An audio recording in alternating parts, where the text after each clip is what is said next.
Hello netizens, Binhacks is the platform to learn hacking free, and welcome to the Hacking Series for Beginners, How to Start. If you're interested in learning the basics of hacking, you've come to the right place. In just a few minutes, you'll know what it takes to start hacking. First, let's define what hacking is. In its simplest terms, hacking is a type of computer security attack that involves gaining unauthorized access to a computer, network, or software. It can also refer to any activity that results in the manipulation of data or code. Now that we know what hacking is, let's talk about the different types of hacks. There are two main categories, black hat and white hat.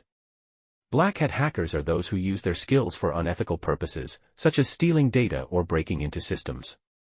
Conversely, white hat hackers use their skills for positive purposes, such as finding security vulnerabilities and helping to fix them. Next, let's talk about some of the tools and techniques used in hacking.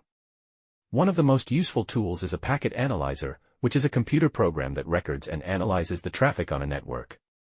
It can be used to monitor a system's activity, look for suspicious behavior, and detect unauthorized access. Other tools used in hacking include port scanners, which search a system's ports for open or vulnerable connections, keyloggers, which record keystrokes to capture passwords, and rootkits, which are malicious programs that are installed on a system to give a hacker full control over it. To begin hacking, you'll need to familiarize yourself with the language of hacking. This includes learning basic scripting and coding languages like HTML, CSS, and JavaScript, as well as command line syntax. You'll also need to understand the different types of attacks, the best practices for security, and the ethical implications of hacking. Finally, you'll need to find a place to practice your hacking skills.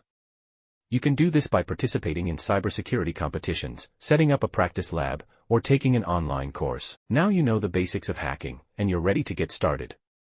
Good luck.